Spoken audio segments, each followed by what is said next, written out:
Does it come with instructions of what's going to happen? Can we simulate it and see what's going to happen? No, we don't. They're calling this on the fly. There's almost too much preparations. You know how it is? It's like you're painting your house and you always like cut the corner. You know you need to put this, the plastic bags, but you're like, I'm not going to put a plastic tape and, it's fine. I'm going to do it very slowly. And then you clean for 3 hours. The problem is you won't be able to clean in 3 hours. There might be a situation you won't be able to clean at all. The reason that analogy is really, really good is, for anyone who's not done painting, like especially if you're using a roller and you think it's fine. Like, I'm just not going to drip on the floor. I'm gonna roll, and what you don't realize is as you're rolling, there's just a mist coming off of the roller. And you don't see it, but then you come back an hour later and you look and you're like, oh shit, there's just paint all over my floor. And like, that's actually a really good analogy for the way this will work. Like, you might think, oh, I've got this under control, I don't need all these guardrails. And then you come back and look and like, oh wait, why do I have all these AI agents that I didn't know about? Like, what happened here?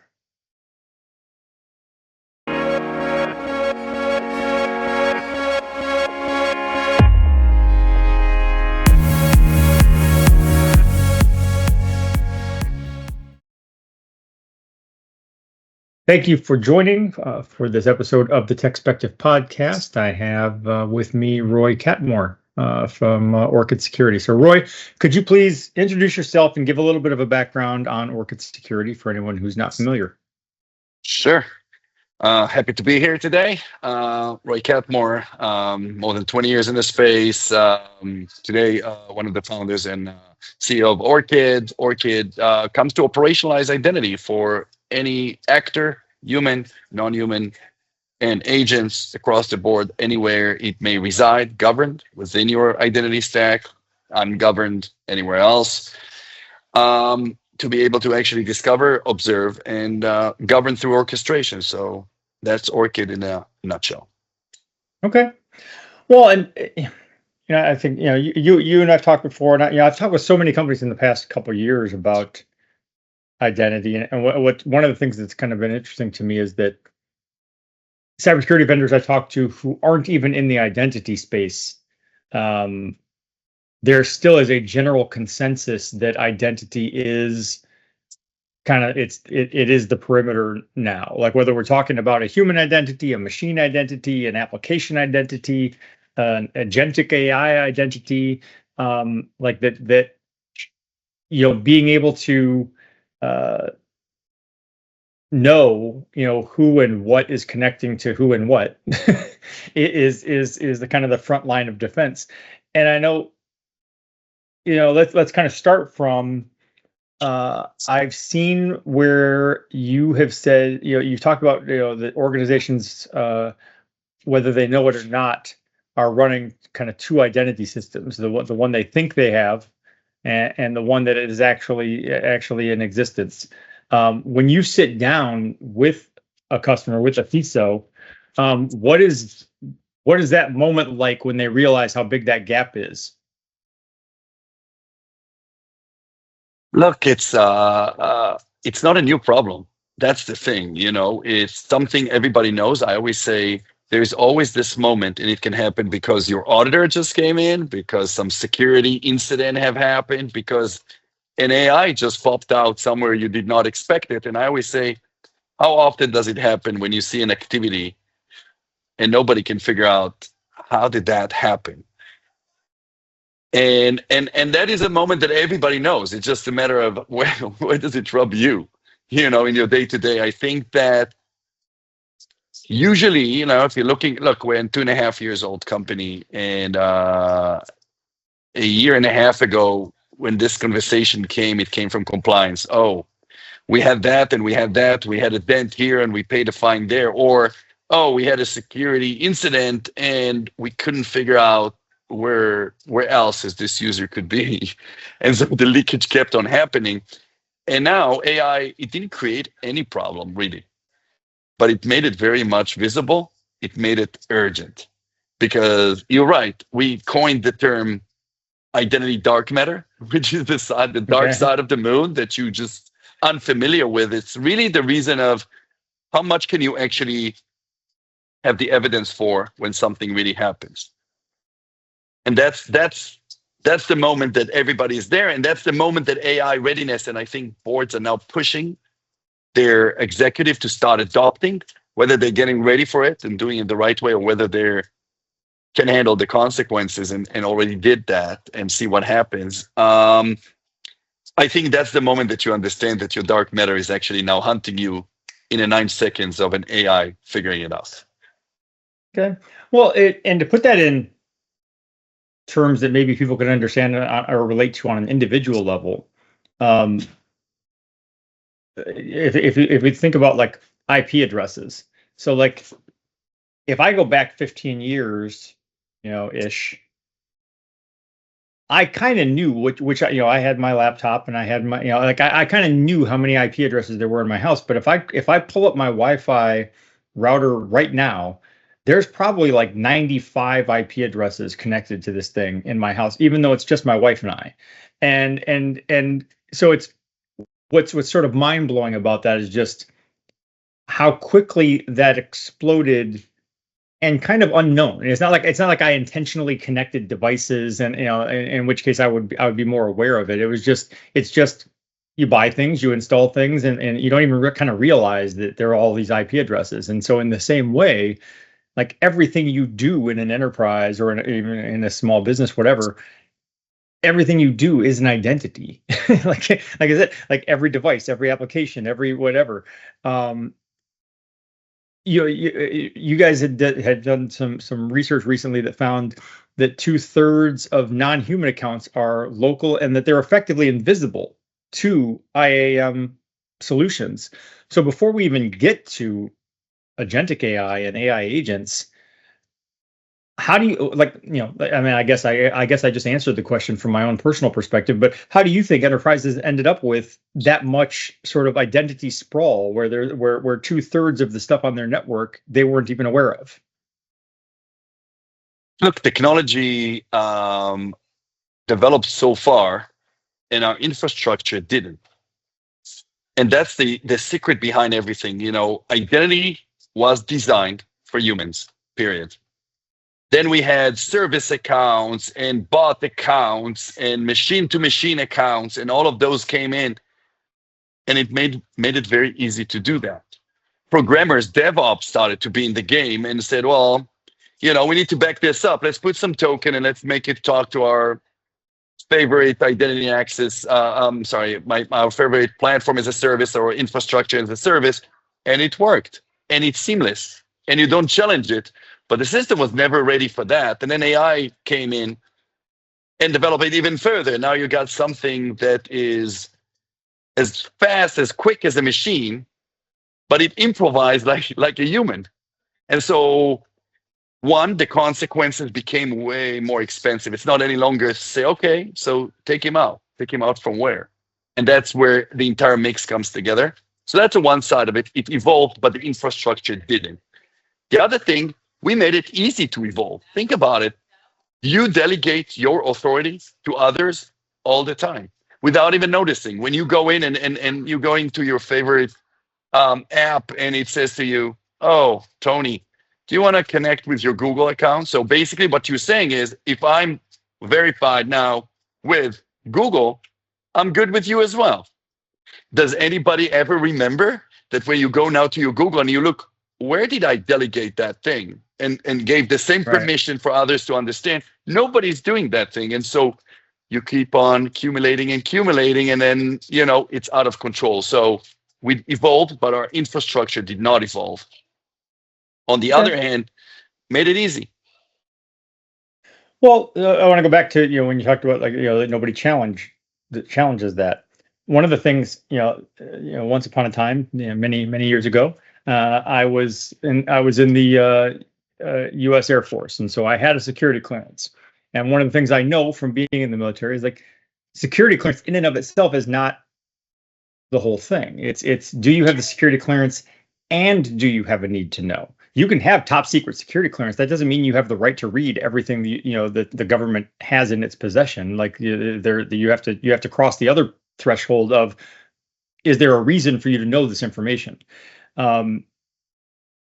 You've drawn that distinction as well in terms of like that you have you have to be able to answer the question who has access, but you also have to be able to answer the question of should this action happen right now, which is a similar sort of thing. It's like, well, you might have the permission, you might have the authority or whatever to do this, but is there a reason for you to be doing it right now?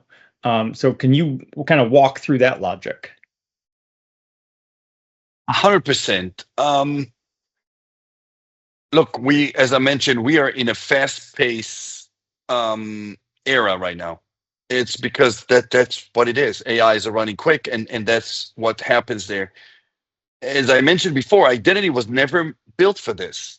It was built for static rules of can you go in or not? And if you are, what kind of authority would you have while you're doing it? And you kept on accumulating those type of things together. And it's hard to track because we made it easy. Now we connected all the dots together. Where in authentication, if you think about it, we made, like, when people started to talk zero trust, that thing came in and said, wait a second, do you actually need this thing? Let's assume you don't need anything, and we'll make the shot whether or not on the spot, but we never did that for authority. That's the next phase. Because we said, well, if Tony can actually go in, his badge, going back to your analogy, makes him go in, then he's okay. That's the static analogy for that. The question is, the fact that you walked in through the main door, does it actually mean now that you can keep on going through the other doors? And do we need to actually go through what I like to call effective authority, or to some degree, zero trust authority, which means you got what you've got, okay? And that's okay. We're never going to say, well, you got nothing and we'll make the authority. I need to know what is the framework that we're living in. But for a certain action, if you think about it, if I'll take an agent, I would say, is your agent identity, workflow, connector, destination, which is very important because if you left something behind, the drifting is going to happen, plus business context, is the actual effective authority equation. And that means I'm not necessarily going to give you what you effectively have. I'm going to give you what you effectively need, given those factors together. That's the concept. Yeah. And it makes sense. Yeah, I think again, I'll try to put this in a sort of an analogy that people can relate to. But like, most people's home is still basically built on like what would have been perimeter security way back when. Like, yes, my front door is locked. If some stranger comes to my front door, they don't get to come in. Once I let them in, though, they have access to the whole house. I'm not stopping them at every door to be like, hey, do you need to be in this room? It's just you made it through the perimeter. Now you have full access. And that works for my house because I'm not going to let you in if I don't trust you to walk into those rooms. But it does not work for an enterprise network where it's like, well, yes, I'm going to let you in. That doesn't mean you have access to my financial database. That doesn't mean you have access to my, strategic roadmap, and things like that. It's like, I need to, even if you're an employee, I need to be able to control. Okay, well, yes, you have a reason to see this, but you don't have a reason to see that, and that has to evolve. But let's shift a little bit to the agentic AI world.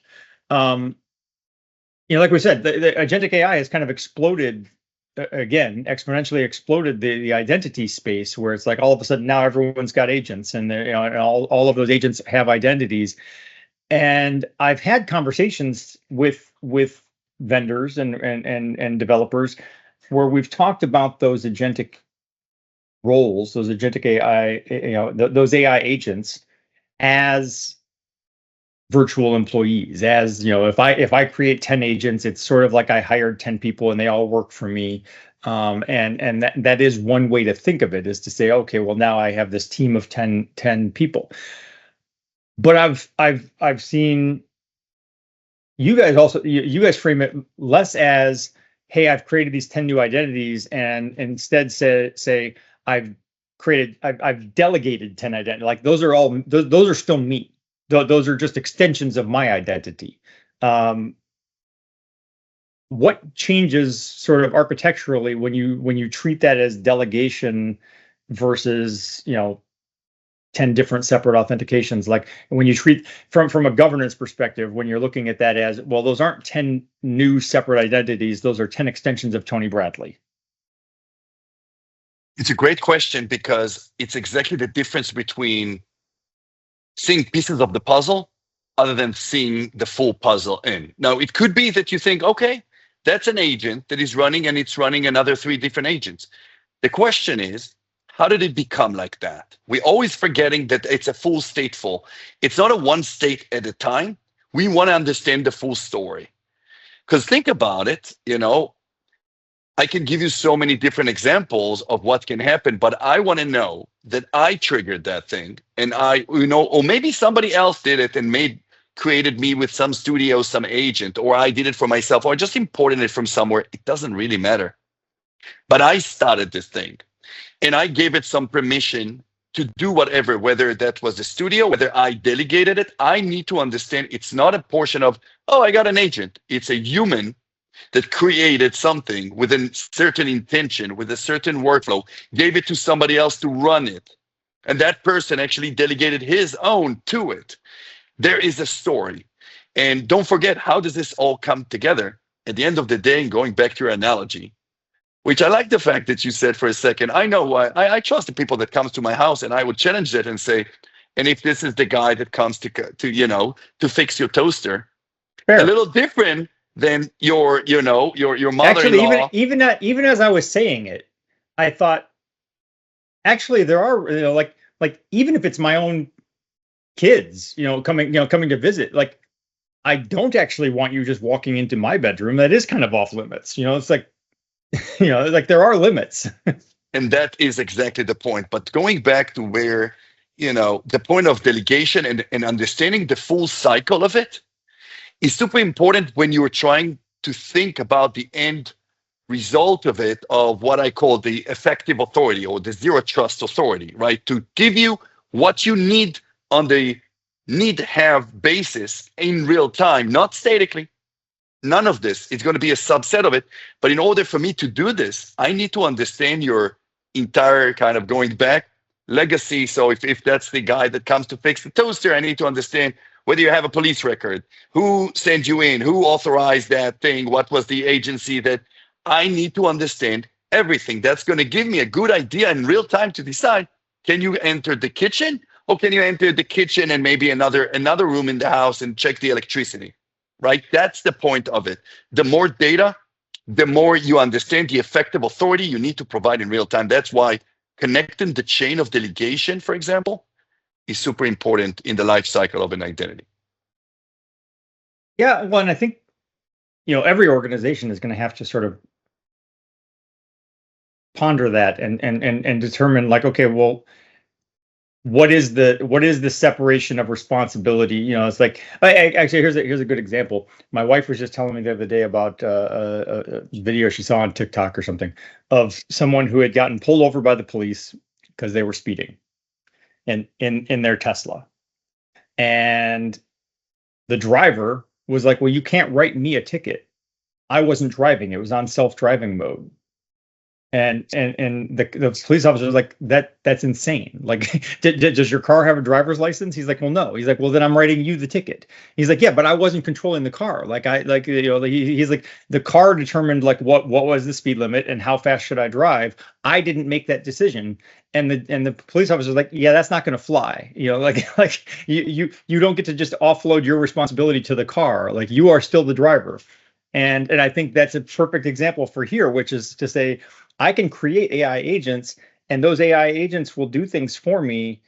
But when something goes wrong, when my AI agent accesses data it shouldn't access or whatever, organizations then have to figure out, okay, well, how much, like, I may not have intended for it to do that, but I'm still the one who delegated my authority to the AI agent. And so, like, you from a governance perspective and sort of just a general process perspective, we have to make some rules about, like, okay, well, when you create AI agents, you are delegating your authority, and you are still responsible for what they do. In the same way that I, as a team leader, if I did hire 10 people, instead of creating 10 AI agents, if I hired 10 people to work for me, I'm still ultimately responsible for what they do. I'll take it to a funnier one, I think. Let's take the Tesla story and make it even, just to see how much it's changed. And let's twist that story for a second. Then you got yourself the Tesla, and a police officer is knocking on your door. I'm just making that up right now, but I'll give you the analogy. And he says, your car just was speeding over the main highway. And you're like, but I'm here. I never drove it. It's automated drove itself, and it's a cruiser. It was just driving, and it will come back home. How is that related to it? Because think about what we created here, and you asked me about chain of delegation, and think how far we can push this. Think that you are now an owner, and you asked me a great question, and now I think I got to something here. Think about it, and I created an army of agents, and that's my work, and everybody is super happy with me, but I decided to quit. But guess what? I delegated so much, and it's working. And until they're going to be restarted and the token is going to be expired, which is not necessarily going to happen tomorrow. If today we got something in identity, and let's talk about this, which we call orphaned identity, which means what happened to a lever that was locally in the dark matter of identity. So it was locally managed, and you left. And of course, there is some hygiene issues that we left behind. Let's make that 100-fold worse and go back to our Tesla that is driving itself. You're not even in the car. I left the organization. My agents are working. We got orphan agents. Can you imagine that? We already have seen this in action. And now your car is driving, and you left the organization. Those agents are doing something, and who knows what, and something happens. Who's liable for that? It becomes even worse because it goes out to the entire organization is responsible for this, because you needed to get your stuff together. And that's why it's important for the delegation to understand he left. What type of a legacy does he leave behind? Okay. And the same thing with yourself now, not just driving, but a completely no driver Tesla driving. So I hope that made sense, but that's the extreme that we're going to see. Well, it does, because so in your example, so let's say, like I know that, with the Tesla, you can like summon the car. Like it could be in the parking lot and you can say, hey, I want you to drive over here. Now, let's say that you could schedule that. Let's say I could say, okay, I'm gonna create a schedule that says, okay, at 9 a.m. I want my car to be in my driveway, but at 9 p.m. I want it to go park in the garage. But then I get hit by a bus. So I'm not even there anymore.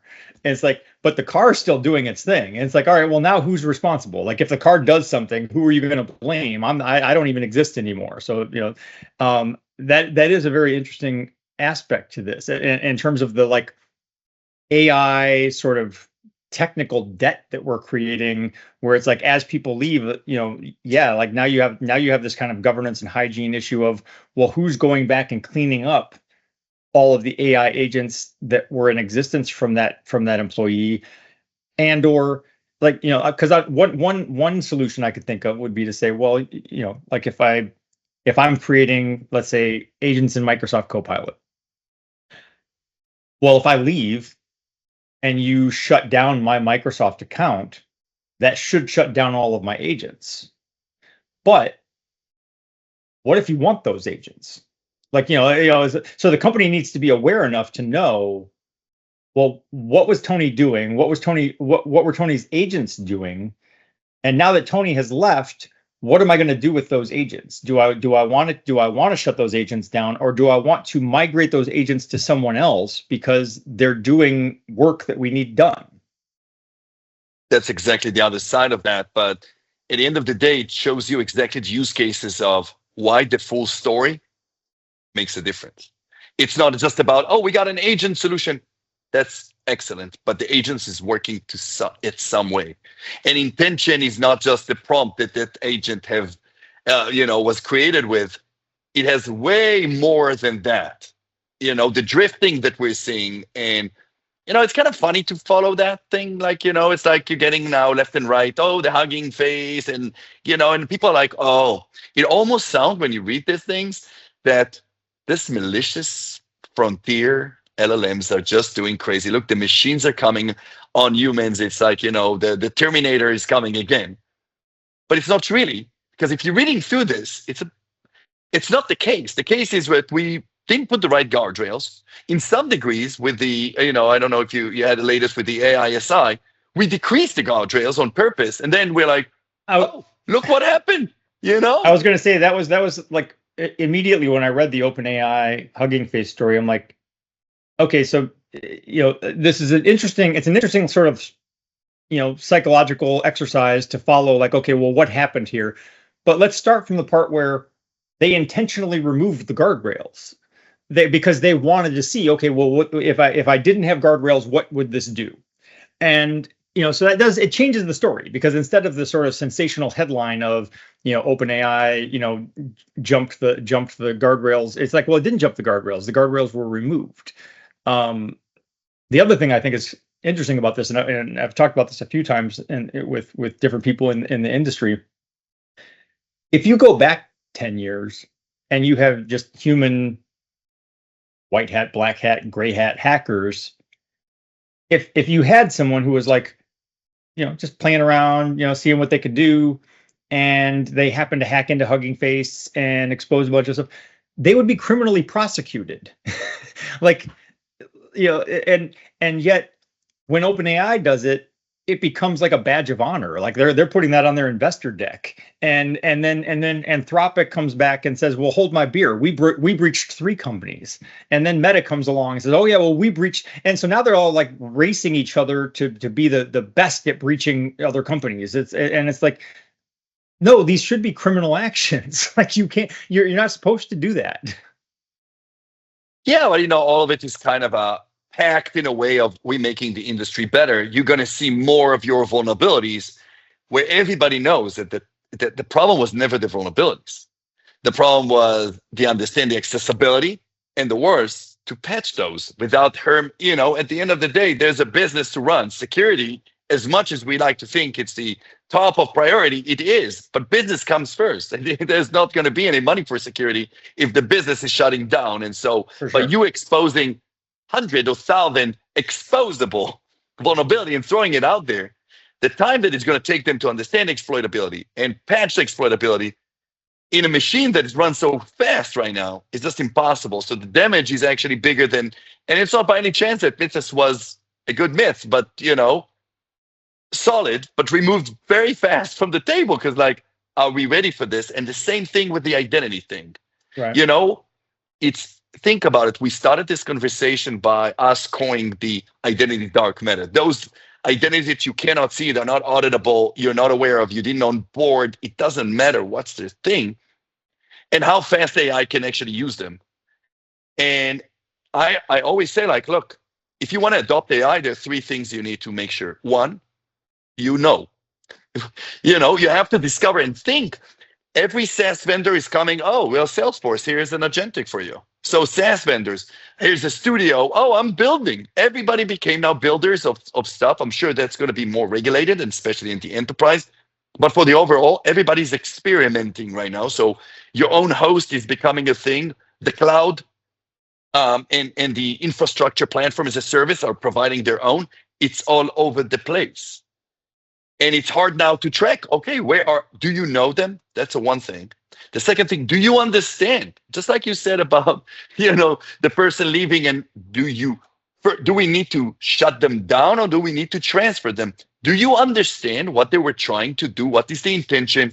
Does it make sense to you? Do they drift? Do they access something that has a dark matter in it? And yes, they're walking through the main door, but once they walked into your house, they do other stuff because, again, they want to satisfy you. That's how the model works. It's not malicious. And the last thing, is it defendable?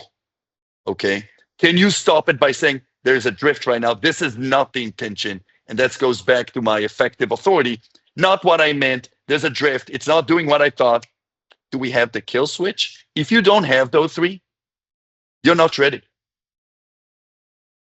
Very good points. So one thing that occurred to me as you were talking was, I feel like organizations need to have protocols in place for like naming agents or something. Yeah, in the same way that like, I'm gonna really date myself now, but like you go back 30 years, people would just you're writing code, it's just a mess of code. And then someone said, hey, you know what? Actually, that's probably way more than 30 years. Let's say 60 years. But someone said, you know what? We need comments in here to explain like why did you do that? You know, like why is the code doing that? So that someone 20 years from now can look at the code and understand, well, what is the flow here? Why are these things happening? And so commenting in code is a standard practice.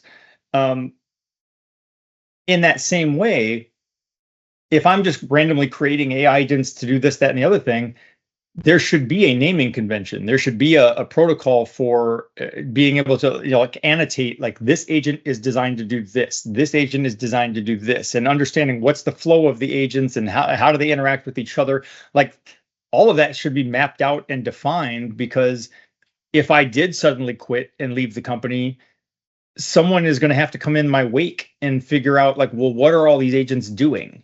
And that would be a lot easier if we had a defined protocol for like, well, what is the naming convention and how do we annotate these things to understand what they're doing?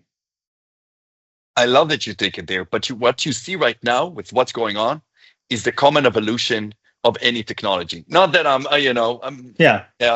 throwing the same thing on the 30 years on it, but first you see it's going wild, wild west, right? And then we're getting hurt a little bit and we're getting scared a little bit. And then we're saying like, okay, we need some more data, and then we need it to be discoverable, and then we need to understand it, and then we need to defense against it. It's the kind of evolution. But if you're kind of taking it back to where we started, and you said, Roy, you said something about delegation, and I said, yeah, you have to know the back channel in order to be effective authority. And if you're looking into that, effective authority is exactly the enrichment. It's almost like every agent needs to have an ID. Where did you come from? Who authorized this? When you were generated, what was the intent? What was the prompt that created you, if that was the sense? Which vendor allowed that? What is the delegation chain that allowed this to become what it is? That is your ID. That is your almost like your heritage. And therefore, you now know exactly what to do with this. And if you hold this on you, and you have that fingerprint, I know what to do with you.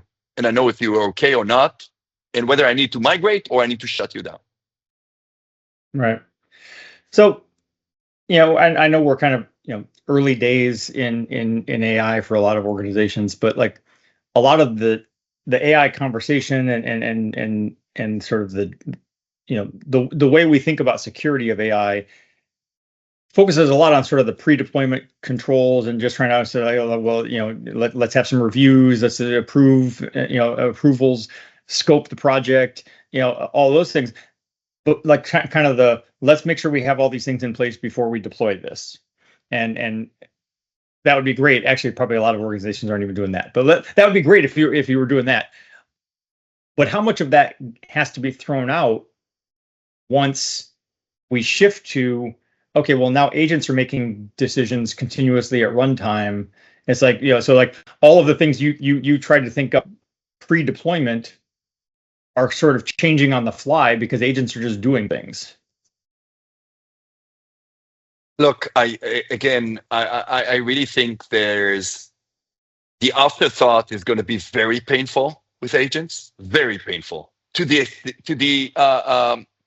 point that I think it's not recoverable. And we'll see things getting out of control. And as much as that may sound like a science fiction, that is exactly what we're going to see. And I think, going back to what you said before, I think we're going to see regulation coming into it, just like, cryptographic coin, everything eventually went there because you have to, for the different reasons. Think the problem with agents that it requires so much preparation that we are now impatient because we're being pushed by our board. Oh, we need this efficiency. Let's do this yesterday. Look, Amazon is just laying off X amount because code, and there's a lot of those kind of myths running out there. But at the end of the day, there's so many different layers of it. If you think about it, the infrastructure destination is super important. The agent workforce, how we built this thing. And again, there is no, Microsoft is leading the way with Anthropic and OpenAI through those studios. But look, Does it come with instructions of what's going to happen? Can we simulate it and see what's going to happen? No, we don't. They're calling this on the fly. There's almost too much preparations. You know how it is? It's like you're painting your house and you always like cut the corner. You know you need to put this, the plastic bags, but you're like, I'm not going to put a plastic tape and, it's fine. I'm going to do it very slowly. And then you clean for 3 hours. The problem is you won't be able to clean in 3 hours. There might be a situation you won't be able to clean at all.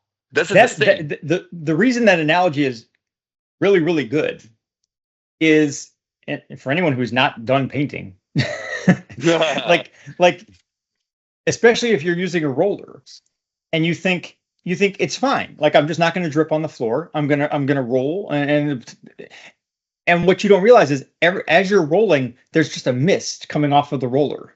And you don't see it, but then you come back an hour later and you look and you're like, oh shit, there's just paint all over my floor. And like that's actually a really good analogy for the way this will work. Like, you might think, oh, I've got this under control, I don't need all these guardrails. And then you come back and look and like, oh wait, why do I have all these AI agents that I didn't know about? Like, what happened here? And it's not reversible. I think that's what we see the most. It's like, like the movie Dude, Where's My Car? It becomes like, when we're looking, so we operate, think about it, we operationalize it. So one of the things that I like the most is to see what customers are asking. So think about it, you can ask an Orchid anything you want on your identity. Who's the most privileged? Where do I have plain text? Do I have a reused token? Do I have an AI that is now have a different authority than what I originally planned for? Any type of this. And the number one question by far is, do we have agents? Which is, wow, what are the apps that these agents are currently impacting or accessing? And it shows you exactly that the early adopters are struggling because they didn't understand how much of this spray is now going to be on the floor. And the worst thing, you don't know where it is. Or you can't remove the stains. Well, actually, that's a good point with the early adopters, and I'm going to tie it back to what you were talking about early on in this conversation about how when you're accessing a new SaaS application or whatever, you can create an email and you can create a username and password, or you can do these things. But there's also always the option of, well, do you just want to use your Apple credentials, your Facebook credentials, your Google credentials? And the thing is, you kind of do that. You do that sort of almost unconsciously. Like, yeah, whatever. I click a button.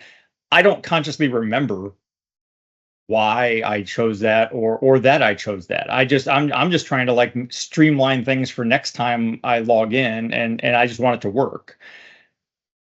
In that same vein, early adopters are they're pushing the envelope, and so they're like, all right, well, I'm going to play around with AI agents. I'm going to test this out and see what it can do for me, how it can help me be more productive, or whatever. I mean, so their intent is good, but then they go in and they say, okay, I'm going to set up this AI agent, and I'm going to give it access to this, that, and the other thing because I want to see, well, what can it do with this access? But they're not really like recording that. They're not keeping a log of like, okay, well, what did I give it access to and why? So now you fast forward a year and they've forgotten all about the agent they created because they were just playing around. And now you have this, you have this like AI agent spray that has access to things that nobody knows why it has access to it, because even the person who created it doesn't know why it has access to it. And that's exactly the deal. The deal is that they can do a lot of things in places where you have no idea that they did. And then again, not out of maliciousness. They didn't break out, they jailed out of the, it's just the nature of what it is. And I think to some degree, it's almost like, there is almost like, when there's a new thing coming in, there's usually like, it happens with the 30 years comes on top of it. It's a phobia of, wait a second, what's going to happen here? I don't know. I'm not in control of this. But if you're really eager to be an early adopter and you're doing it quick, you never think about the point of there's no way back from this. And as the tools are it really reminds me like, and I was the early adopter of crypto coins, and it took you, because you're coming from a normal, I would say normal, but you're coming from a banking system that you say, okay, I sent something, it was wrong, calling the bank, hey, did it wrong, fix this for me. No problem, sir. Here you go. You got that. In crypto, for example, you put a hash, you forward some money, you made a wrong hash.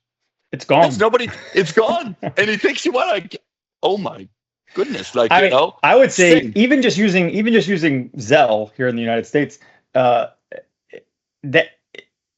I am like quintuple checking. Like, is this the right person?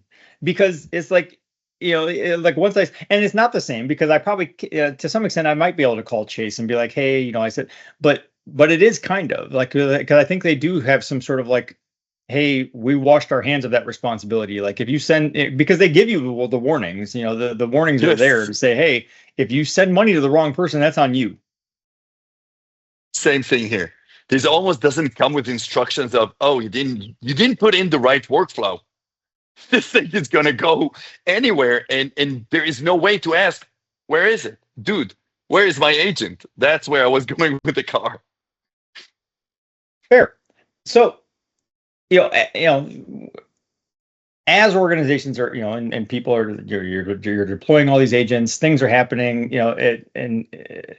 at a pace that humans can't keep up with, for sure. So if real-time authorization on an enterprise network is a function of weighing sort of identity, business intent, application state, risk and compliance, all in real time at the moment of action, when we're deploying the tools and the platforms to monitor those things and implement and make sure things are secure, who or what is making those decisions, and does that become the bottleneck? Look, I think as any new thing, I don't think it becomes a bottleneck. On the contrary, I think it's going to say, look, Tony, you have an X amount of authority. That's not going to change. We need to understand where you're playing. But I'm not necessarily, I'm going to give you a subset of this as you move on, exactly by those criteria, your intent, the destination that you're going for, the time in the day, the business context. I need to understand what you're capable of and doesn't make sense. That decision-making is going to happen on the fly, whether we will like it or not. Likely that we're going to put guardrails around that piece. But think how much it's going to save us. It's going to save us the authority workflow that we have today. Oh, I need the system. Think about it. You're coming to an organization and say, hey, oh, I don't have the access to this. Okay, open a ticket or go to your identity governance and open a workflow. If you opened it, you need it right now. Tomorrow, not necessarily the day that you need it. Think how much impact, and we talked about it. The business comes first. You impacting the business. Now think that you can make that. So you kind of, I would say, moving everything to a one place, or the user access reviews that are, very well known to everybody who did some compliance. Every 90 days, you're getting like a 700 people Excel sheet. Should Tony have this list? Seriously? I don't know. Maybe He does. Maybe he does, and what, going one by one, giving me more context on this? Are you out of your mind? Like, I don't have other work if that's what I'm going to do for a living. Think that all of it is going away as long as we put everything in a one place. Now, you're right to say, Roy, isn't that even more dangerous to put that whole decision in a one place? Because if this thing is going out of control, yes, but it's still, think about it. Where did we start? We start in a way that Tony has an X amount of authority.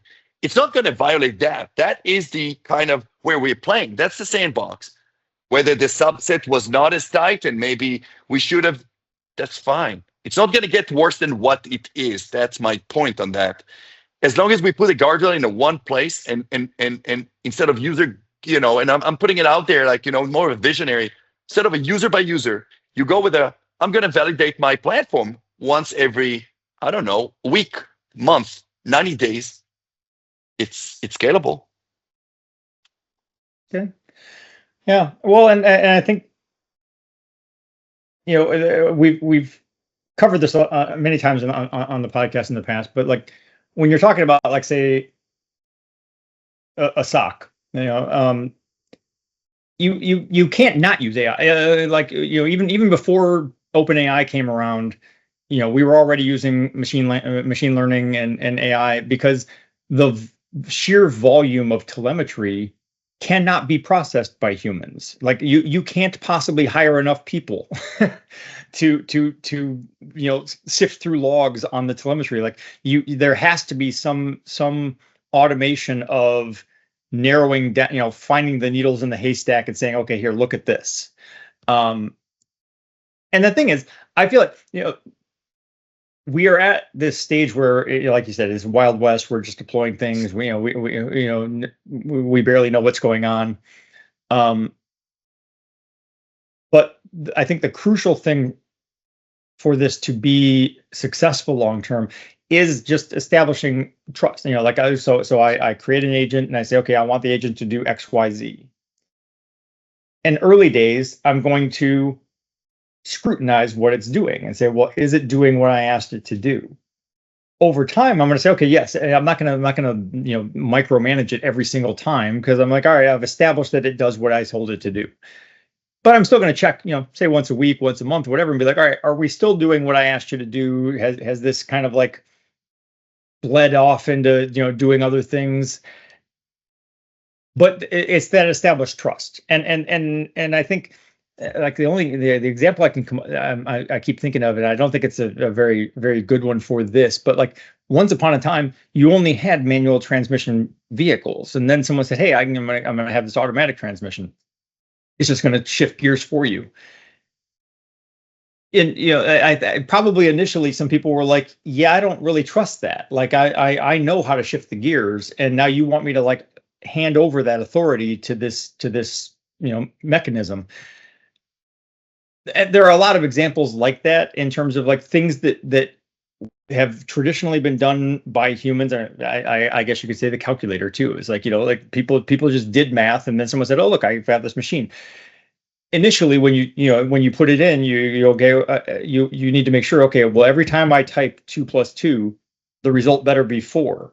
Otherwise, this device is useless to me. We need to kind of establish that same trust with AI agents over time. It's all about trust. And the biggest thing here is that, we're challenged with fast. We're challenged with the fact that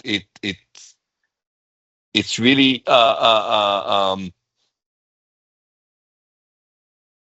it's a multi-dimensional thing. It's like, it's almost what you don't know is really going to kill you here. And it's hard to work with the uncertainty. And so at the end of the day is really, when people are asking me, so forget about it. I need to do it quick. And how do I do it? What would you say? And I would say, like, look, at the end of the day, these agents need to access applications. If they're not accessing applications, there's no harm done. Easy. If you block all applications right now, and you go back to, if you remember, there used to be, and I don't know, back to the 30 years thing, an application whitelisting. Remember that? That was a kind of a thing like 15, 20 years ago. And you almost do the same now for agents to say, you're not, I assume none of you are ready for agents. Now I'm going to work portion by portion of where my effectiveness is going to be better. And I'm going to look at, are you ready for it? Do we have any dark matter identity in you, like a plain text or an orphan account or something? It could be abused. You can do that. I'm going to check the infrastructure it's running on to see that the infrastructure doesn't allow me this. I'm going to check the agent workflow. A lot of those industries are going to boom around this thing, but eventually going to come to a platform that is going to build you the trust to do this faster. And so eventually going to say, okay, for this portion, they're ready. I'm good. This portion is almost ready. I'm going to take a risk. This portion is not ready. I'm not doing it. But eventually, it's just going to make it more trustable in a way that we're going to adopt it. I just hope that we're not going to try to adopt it before we're ready, because that look like a Terminator kind of a movie at this point, and nobody wants to do it in the wrong way. There's no way back. The paint cannot be removed. Okay. All right. So let's to kind of put a bow on this and wrap this up. I'll ask you the forward-looking question. If we fast forward 2 or 3 years, what does quote unquote good look like for a CISO managing agentic AI at scale? Like what's the kind of boring, unremarkable version of, hey, it just works well? I think the word drifting is going to become a very strong word in all of our terminology. We're using it very strong when we started with AI. Remember the generation one of them where like security was, is my model drifting? And look, nobody's talking about it right now. Like I don't mean by any means that it cannot happen. It can totally happen. But we figured out the rules around how to wrap this thing up. The next thing will be any drift that can happen between my original intention, the ID that this agent holding, and the actual, and any delta of it. And if again, you're going to have very simple elements of the discovery, the knowledge, the observability, the understanding, and the defensibility. And like you said before, SOC used it a long time ago. You're almost going to have your automated SOC for agents, right? Like we know, we see, we understand, and if we need, we take actions right away and retune it to go back to where it needed.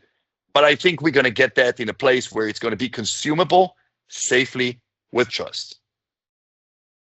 All right. Well, thank you. Thank you for joining me. It was a great conversation, Roy. I appreciate your time. Same here. Thank you so much. All right. Very good. It was fun. It was really fun. I love the Tesla thing.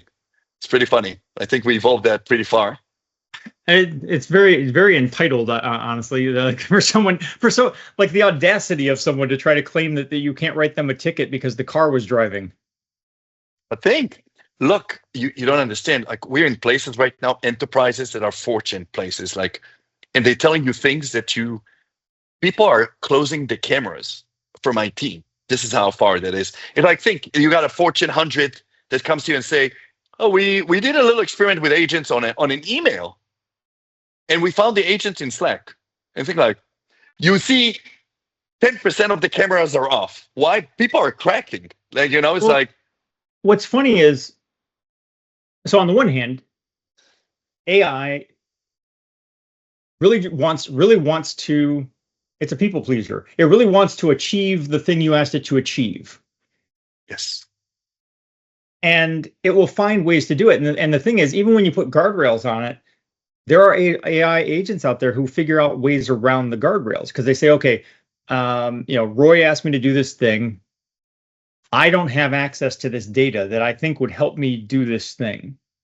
However, I know this other AI agent over here that does have access to that data. Let me just ask him. And so they'll kind of collaborate together to work around the guardrails, which is both interesting and scary. I think we just need to understand it. I don't think we need to fear it so much as to say, okay, well, let's try to understand. Okay, well, how are these things working? Why are they working that way? And how do we better refine the guardrails? A friend of mine likes to talks about guardrails from the perspective of, they're not there to block you. They're not there to, the analogy he uses is they didn't put brakes on a car to stop the car. They put brakes on the car so you could drive as fast as you want and know that you have the control to stop the car. And that's guardrails. It's like the guardrails actually allow you to work faster and better, like with more confidence. Because if you had no guardrails, then you have to go, okay, well, now I have to micromanage this thing and I have to scrutinize every single thing that it does because who the hell knows what it's going to do. But if I have guardrails, now I can say, okay, just go. And yes, I have to go back and check every once in a while and say, okay, are these guardrails holding? But at least I can function with some degree of confidence that the AI is going to stay within these parameters. My take on it is that just like I said, it's a twofold. One, you have to be ready. You have to be ready, and I'm pretty happy with the painting thing because there's so much kind of errands that runs around this thing, the plastic bag and the duct tape and the brushes and the thing, and you always want to let's do this already, right? It's like, come on, like so much preparations. And if you miss this one, and that's exactly the point, you can't just do it and deal with the consequences later. Not necessarily going to work for you. That is something people need to understand. It's exactly the transaction in crypto. You made a mistake, it's gone, man. There's no way to return this thing. No revert. That's the one thing. And once you have that, which is another thing that we forgot, we need to monitor it because it does have the tendency to drift. Yes, to please you, but it's going to drift. Any way or fashion is going to drift. So, that knowing, observing, and really defense against it, the automated AI SOC kind of, not in a way of SOC as we have it today, but in a way of SOC of, it's going to drift and you need to fix it all the time, continuously. You do the best on giving it in and make sure it's defensible on once it's in. That's, what's going to save us. Look, it's funny. I make very strong, bold statements on enterprises that are not adopting AI in production. And Gartner kind of came to me with this and said, I don't know why you're saying these things. We found 17% of organization. And I said, look, one, when you're setting these polls, did you ask if they're treating ChatGPT as an AI agent? Like, it's like people don't understand really. That's the one thing. The second thing, production. And the third thing is enterprise. And I'll tell you why I'm making a bold statement. Because if it wouldn't be this way, and they would all adopt right now 17%, as Gartner assumes in 2026 in production, you wouldn't have a place for celebration of life of people, because there's going to be so many what happened here and what happened there. It's going to be all over the news. Right. That's what's going to happen. All right. Well, this should be up next week, so I'll keep everyone posted, and yeah, thanks for joining me. Anytime, man. Let's paint together sometime. All right. Take care. Sound good. Thank you.